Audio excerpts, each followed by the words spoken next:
Sofonias capítulo 1, versículo 12 diz: naquele tempo esquadrinharei a Jerusalém com lanternas e castigarei os homens que estão apegados à borra do vinho. Castigarei os complacentes que são como vinho envelhecido deixado com seus resíduos. E dizem no seu coração: o Senhor não faz bem nem mal. Por isso serão saqueados os seus bens e assolados as suas casas. Edificarão casas, mas não habitarão nelas. Plantarão vinhas, porém não lhes beberão o vinho. Interessante, amados, quando nós observamos a palavra do Senhor falando sobre o esquadrinhar. Esquadrinhar tem o sentido de vasculhar, de procurar, de analisar minuciosamente, detalhadamente, cada canto.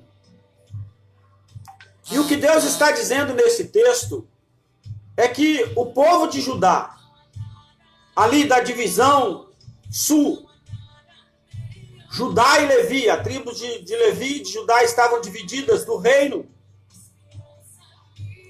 e agora estavam sendo assolados pelos caldeus e pelos assírios.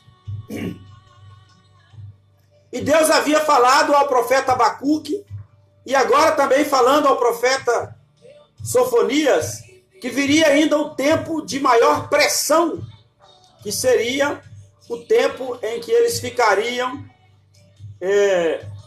dominados pelo Império Babilônico. Agora o profeta Sofonias está mostrando ao povo de Israel que Deus estava revelando como ele iria fazer, vasculhar cada canto da cidade, castigar os homens que estão apegados à borra do vinho. A borra do vinho é quando se fazia o vinho, colocava nos odres, nos tonéis, barris, seja lá onde eles iam curtir o vinho, cultivar o vinho. Depois da uva esmagada, aquele líquido era colocado em tonéis, em barris, para que eles pudessem ganhar a viscosidade, passar pelo processo de fermentação e chegar então a ser o vinho que seria consumido por todos e vendidos. E no fundo, sempre ficava ali uma borra, o resíduo, o pó daquela uva que havia sido esmagada. Seria mais ou menos comparado hoje quando você bate no liquidificador um maracujá, por exemplo, e ao final da batida, você deixa o liquidificador descansar um pouco com o líquido lá dentro e a borra do maracujá, a semente moída, vai para o fundo do copo. No caso da uva, o pó que saía ainda do esmagamento da uva ficava no fundo dos odres, ou dos barris, ou tonéis, e era chamado de borra do vinho. Essa borra do vinho, ela continha então ali um teor mais forte do álcool produzido pela uva na sua fermentação. É interessante nós observarmos que este vinho que a Bíblia está falando e que o povo de Israel tomava, era um vinho que era produzido da uva esmagada e sem adição do álcool da cana-de-açúcar. Era o álcool do próprio vinho na sua fermentação que fazia com que as pessoas ficassem embriagadas. Mas para que chegasse a ficar embriagadas com aquele vinho, tinha que tomar muito vinho. E aí a Bíblia vai dizer aqui que Deus iria tratar com o povo que, depois levado pelo vinho, embriagado pelo vinho, ficava como a dizer que Deus não faz bem e nem mal.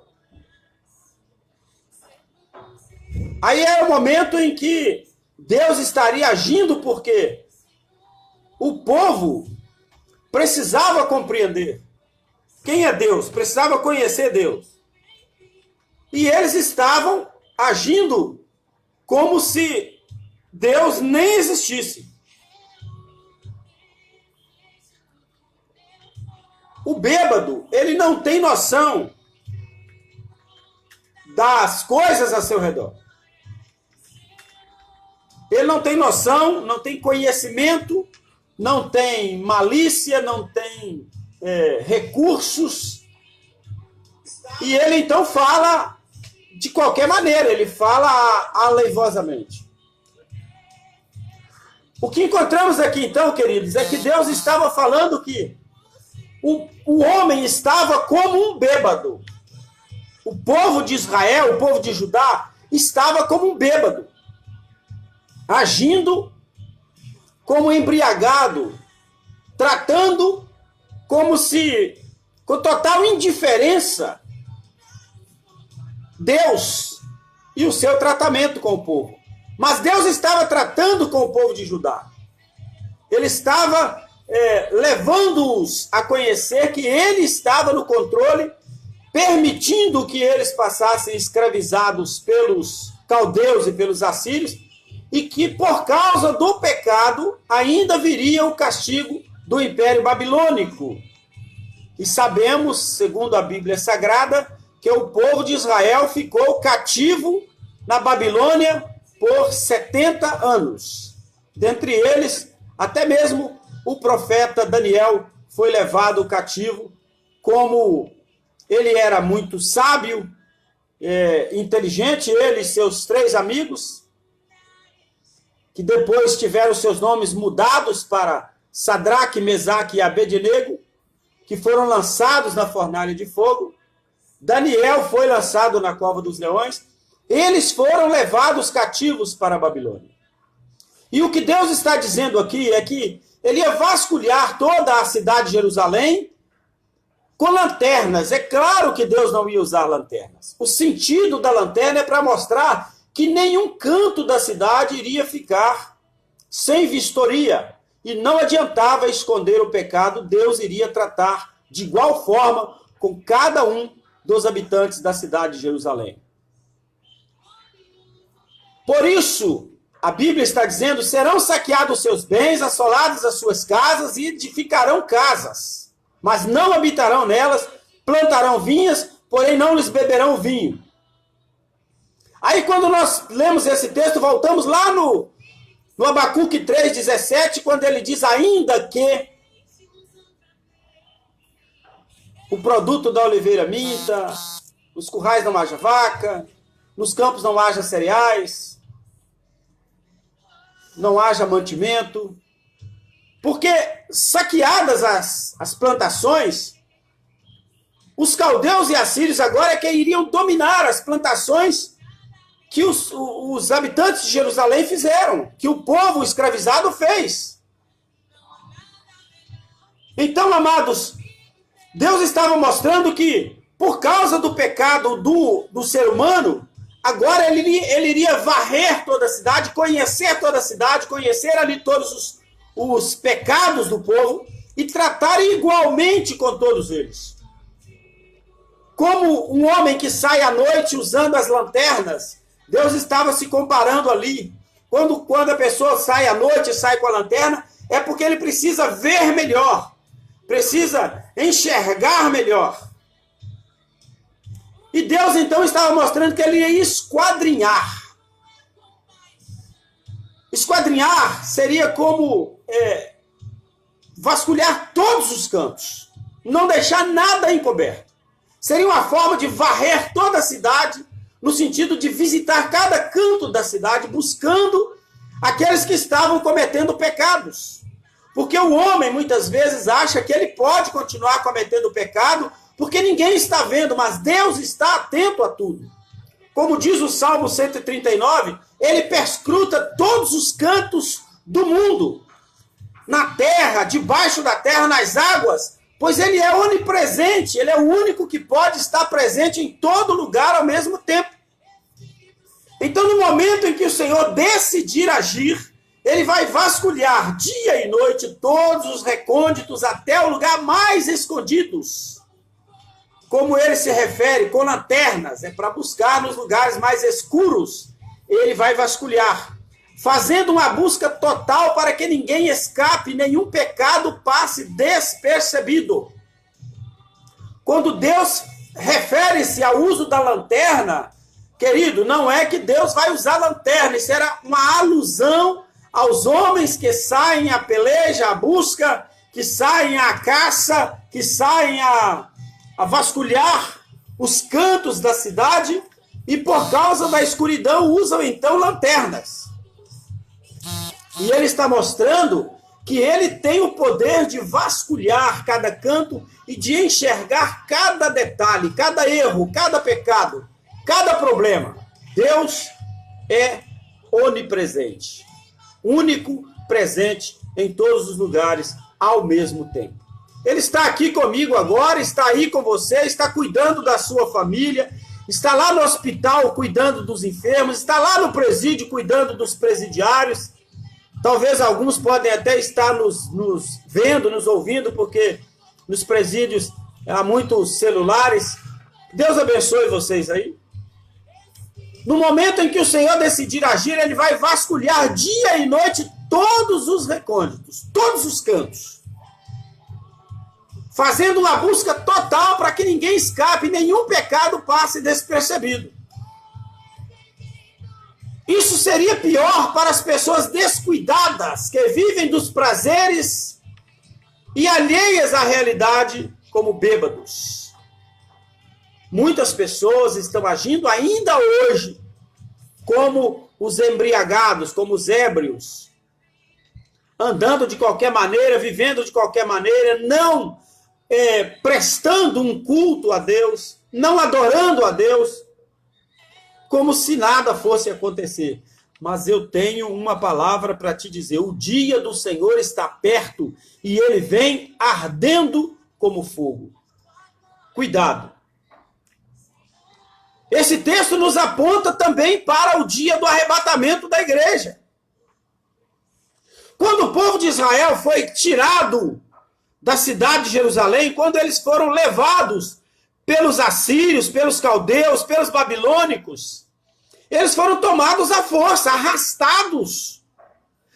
Os homens foram executados, muitos deles foram executados. Mulheres foram tomadas, crianças foram tomadas. Muitas crianças ficaram desamparadas, como dissemos no estudo do profeta Sofonias, possivelmente até mesmo Sofonias tenha sido um desses filhos que foram tomados os pais e ele ficou órfão. Aí Deus vai dizer assim lá no texto: castigarei os homens que estão apegados à borra do vinho, castigarei os complacentes, que são como vinho envelhecido, deixado com seus resíduos, com as suas borras. O que isso significa, amado? Significa os autoindulgentes, aqueles que estão tentando se livrar por si mesmo dos seus pecados, dos seus problemas, achando que são autossuficientes.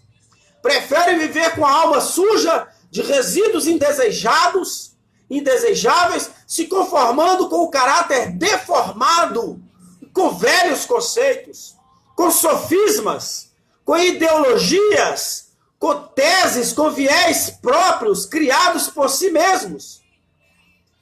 A convivência com o pecado faz do homem natural um bêbado, aparentemente como um bêbado. Por isso a palavra do Senhor vai nos dizer lá em Romanos, no capítulo 12, não vos conformeis com este mundo.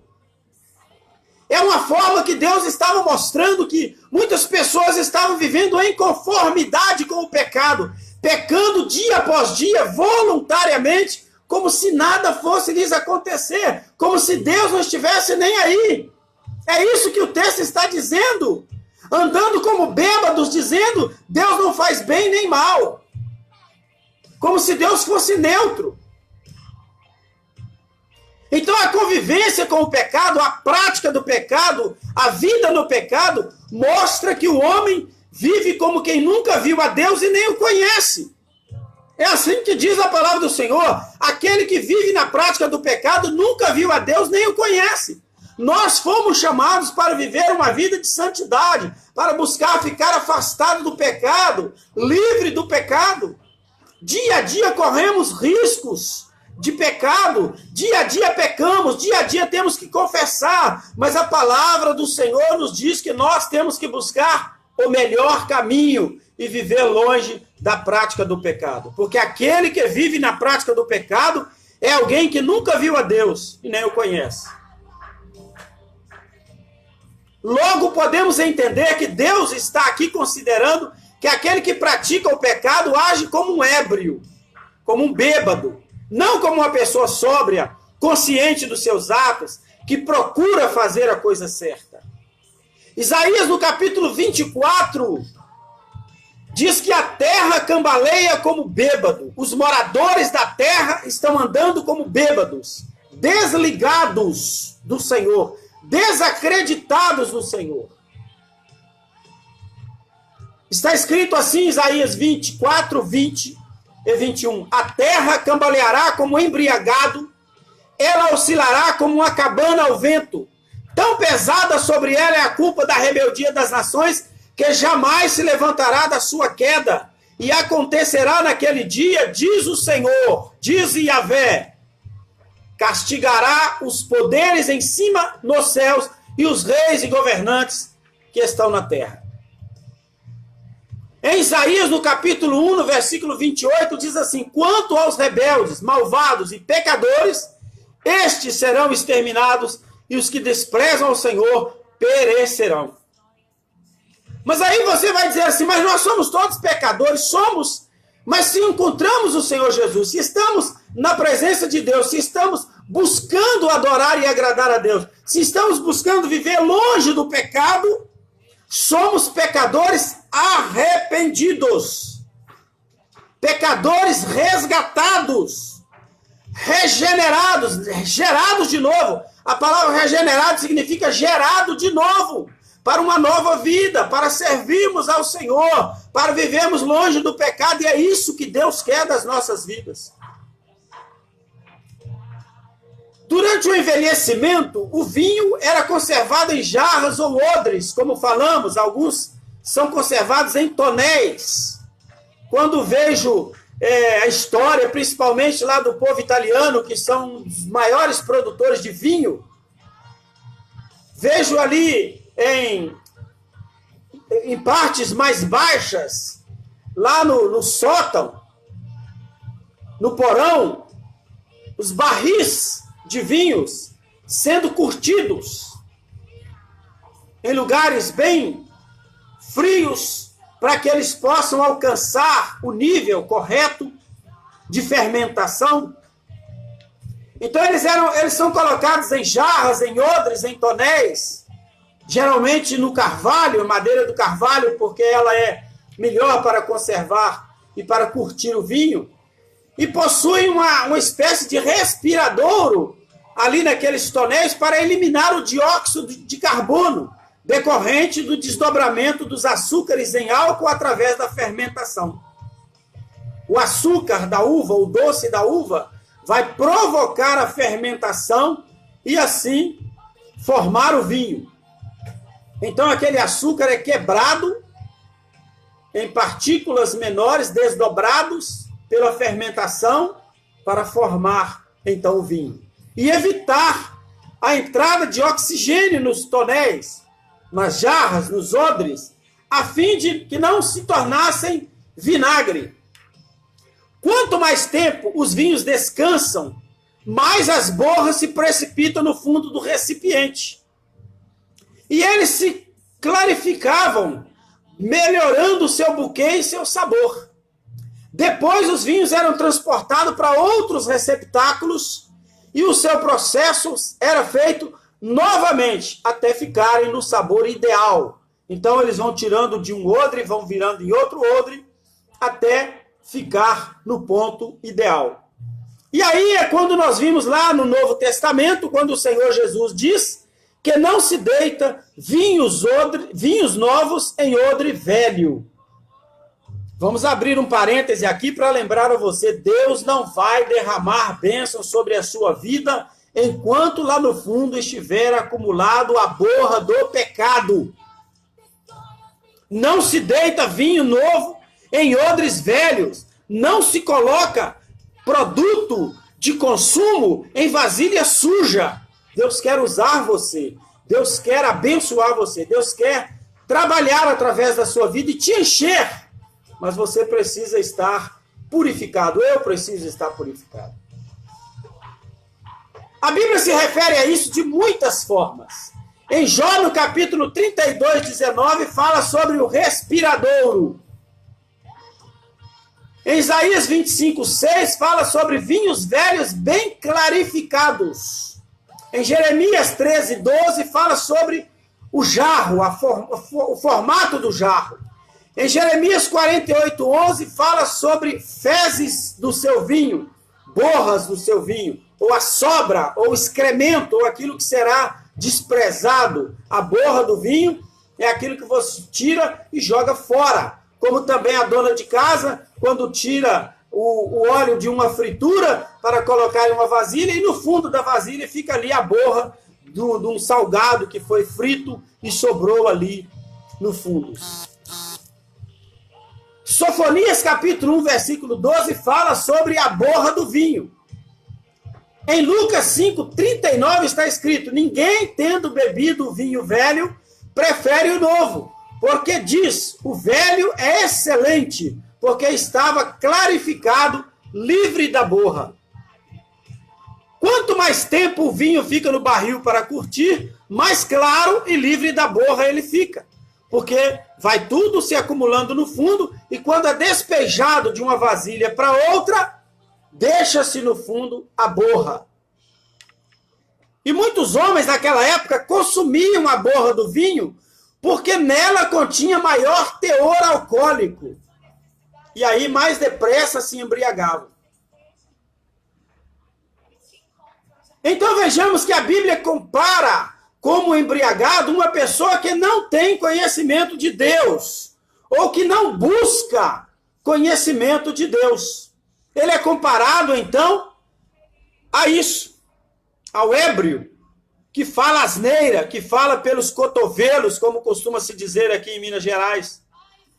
Pessoas que falam conversas sem nexos, jogadas ao vento.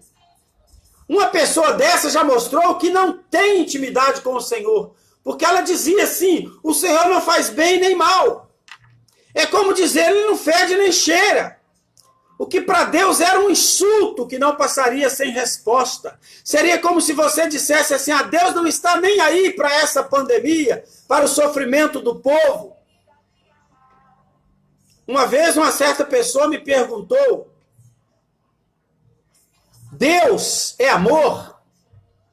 Então por que as pessoas ainda morrem com enfermidades terríveis, como câncer, como pessoas morrem com acidentes gravíssimos de automóveis, e muitas vezes são até partidos ao meio? Onde está Deus? Eu recomendaria você ler um livro que diz o título, Se Deus existe e é amor, por que tanta gente sofre? Aí você vai compreender. E eu então li esse livro e procurava ajudar as pessoas nesse sentido a compreender isso. As pessoas que agem desta forma estão agindo como bêbados, achando que Deus não faz bem nem mal, que Deus é neutro. Amados, Deus tem um propósito, um projeto, e Ele está sempre atento a todos e a todas as nossas necessidades e a tudo quanto nós fazemos. Vejamos que aqueles homens, Deus diz, os seus bens serão saqueados, suas casas serão assoladas, e nem as casas que eles edificaram, eles vão morar nela, e nem vão beber o produto das vinhas que plantaram. O bêbado, ele não tem controle nem da sua própria carteira, nem da conta que ele paga. Às vezes ele vai para o boteco tomar mais uma e mais outra, e aí na hora de pagar 10 ele paga 50. ou na hora de pagar R$ 2, ele paga 100, porque a nota é bem parecida. Bêbados são pessoas sem controle. E isso é o que Deus está falando com relação ao pecado. A pessoa que está vivendo na prática do pecado está como um bêbado, não tem controle na sua vida. Vejamos que o profeta fala ainda sobre a assolação que estava por vir, tratando então do domínio do Império Babilônico através do rei Nabucodonosor, rei de Babilônia, que saqueou Jerusalém, levou cativo os habitantes de Judá, ficando oprimidos por 70 anos. E como dissemos anteriormente, dentre eles, o profeta Daniel e os seus amigos. Sofonias, capítulo 1, versículo 14 a 16, já vai nos falar do dia do Senhor, o grande e terrível dia do Senhor, que está próximo, que está perto e vem ardendo como fogo. Nesse texto, nós vamos falar amanhã, porque o nosso tempo está ficando já escasso e eu não quero também tomar muito o seu tempo por hoje. Então, o profeta Sofonias fala na sua palavra sobre o dia que Babilônia viria a assolar o povo de Israel. Mas ele retrata também o grande e terrível dia do Senhor, porque a alusão ao termo é perfeita e completa para o dia do Senhor.